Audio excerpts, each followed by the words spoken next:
లోకేష్ బాబు మాటలు తగ్గించు. తెలుగుదేశం పార్టీని, తెలుగుదేశంలో ఉన్నటువంటి ముఖ్యమైన పాత్రధారుల్ని నేను గమనిస్తూనే ఉన్నాను.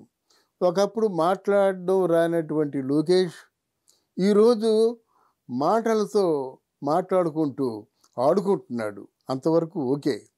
చాలా చక్కని డిక్షను, చక్కగా మాట్లాడతాడు. కానీ ఈ ఈ ఇటీవల కాలంలో ఆ పర్సనల్‌గా పోవడం మాత్రం మంచిది కాదు. నువ్వు పర్సనల్‌గా పోయావనుకో, వాళ్ళు కూడా దీన్ని రెట్టింపు నీ పర్సనల్‌గా పోయి అనవసరంగా అది దానివల్ల ప్రయోజనం లేదు. నువ్వొక మాట అనడం, వాళ్ళు 10 మాటలు అనడం. ఏదో సామెత ఉంది. తమలపాకుతో తానొకటేస్తే తలుపు చెక్కతో నేనొకటేసానని ఒక సామెత ఉంది. నువ్వు తమలపాకుతో కొట్టాలని ప్రయత్నం చేస్తే వాళ్ళు తలుపు చెక్కలతో కొడుతున్నారు.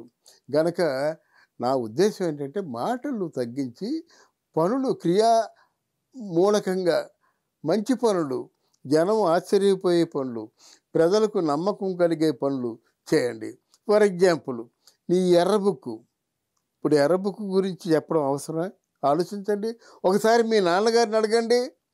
ఎవరైనా ఏదైనా పని చేసేవాళ్ళు, రాజకీయాల్లో ఉండేవాళ్ళు, ఇదిగో ఎర్ర బుక్కు, ఈ ఎర్ర బుక్కులో మీ అందరి పేర్లు ఉన్నాయంటే ఎర్ర బుక్కుని దాచేసేవాళ్ళు చాలామంది ఉంటారు. అట్లాంటి మాటలు మాట్లాడద్దు. ఎందుకంటే మీ మనసు ఉంది కదా, మీ మైండ్ ఉంది కదా, మీకు ఆలోచన ఉంది కదా, మీకు అంటే నెత్తురు అంటే మరిగిపోతున్నప్పుడు కూడా శాంతంగా ప్రజలు చూస్తున్నారు, అక్కడ ప్రజలు గమనిస్తున్నారు, మీ మాటలనేమో బేరీజు వేసుకుంటున్నారు. ఆ ఎర్ర బుక్ అనే మాట తప్పు కదా.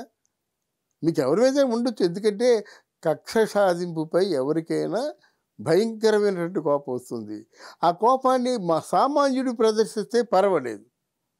అది కాకుండా ఒక రాజకీయ నాయకుడు, పార్టీకి సెక్రటరీ లాంటి స్థానంలో ఉన్నటువంటి లోకేష్ ఎర్ర బుక్కులో మీ పేర్లు అందరూ రాశారంటే వాళ్ళందరూ మీకు విరోధులు అయిపోతారు కదా, లేకపోతే వాళ్ళ తాలూకు అభిమానులు అందరూ మీకు విరోధులు అయిపోతారు కదా. ఇటువంటి మాటలే వద్దు.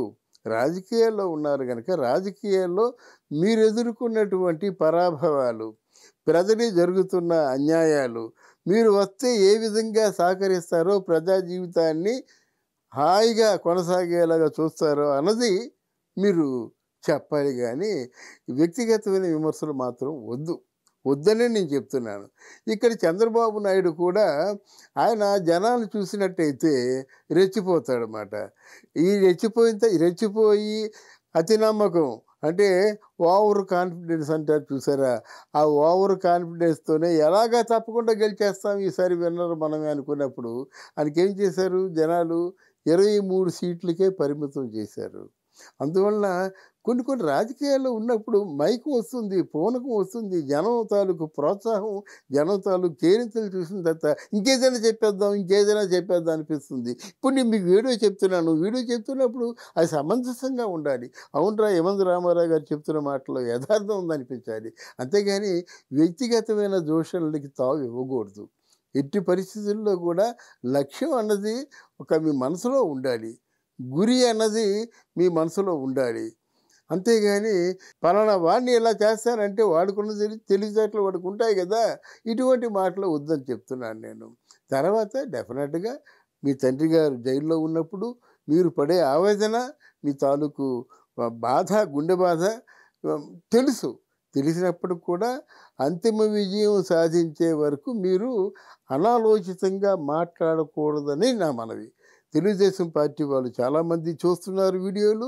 ఈ వీడియో గురించి లోకేష్కి చెప్పినా ఇందులో తప్పే లేదు, తెలుసుకుంటాడు. ఎందుకంటే ఒక మంచి సలహా ఎప్పుడైనా ఇవ్వచ్చు.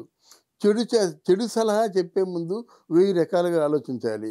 నేను తెలుగుదేశం పార్టీ ఓడిపోతుందని చెప్పలేదు, అంటే మైనస్లు తగ్గించుకోమని చెప్తున్నాను. తక్కువ తప్పులు చేయమని చెప్తున్నాను. తప్పులు చేయకుండా ఎవరు ఉండరు.